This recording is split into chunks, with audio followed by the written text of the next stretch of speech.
Cinquième dimanche de Carême. Évangile selon saint Jean. En ce temps-là, à Béthanie, Marthe et Marie, les sœurs de Lazare, envoyèrent dire à Jésus : « Seigneur, celui que tu aimes est malade. »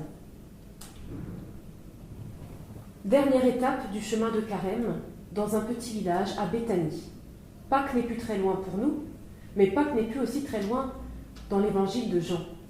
On est à Béthanie, à quelques pas de Jérusalem, mais on est aussi à quelques jours de l'arrestation de Jésus, de sa mort, de sa passion. Et on se trouve déjà devant un tombeau. Jésus vient d'apprendre qu'un ami très proche est mort. Alors comment Jésus va réagir à la mort de son ami ?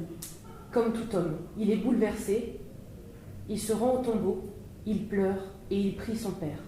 C'est l'une des rares prières de Jésus à son Père que nous donne à lire l'évangile de Jean. Jésus vit la mort de son ami comme tout homme, mais pas seulement. Il va demander, devant tous ceux qui sont rassemblés, il va demander à enlever la pierre du tombeau. Cette pierre qui marque une séparation entre l'espace de la vie et l'espace de la mort.